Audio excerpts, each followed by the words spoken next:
The Ministry of Aviation on Saturday fixed upper limit. அதாவது இதற்கு மேல் நீங்கள் விற்கக்கூடாது. அப்பர் லிமிட் எவ்வளோ அதை தான் நீங்கள் இதில் பார்க்க போகிறீர்கள். அதாவது சிவில் ஏவியேஷன் மினிஸ்ட்ரி எடுத்த ஒரு மிகப்பெரிய விஷயம். ஓகே, என்னது? 500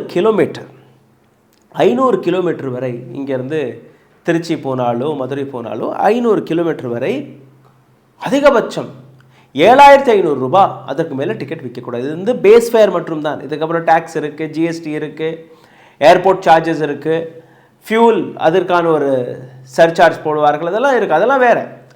பேஸ் ஃபேர் மற்றும் அதிகபட்சம் 7,500 ரூபாய். எவ்வளோ பெரிய ரிலீஃப் என்று நீங்கள் பாருங்கள்.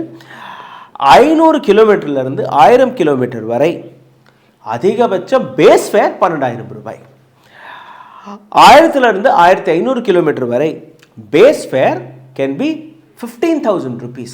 Okay, 1500 kilometers and above, இங்கேருந்து டெல்லி போனாலோ கால்கட்டா போனாலோ கோவா போனாலோ இதெல்லாமே அந்த 1500 கிலோமீட்டருக்கு மேலே போகக்கூடிய நம்பர்ஸ். ஈவன் மும்பை 18,000 ரூபாய், அதற்கு மேலே நீங்கள் டிக்கெட்ஸ்களை விற்கக்கூடாது. எவ்வளோ பெரிய ரிலீஃப் என்று நீங்கள் பார்க்க வேண்டும்.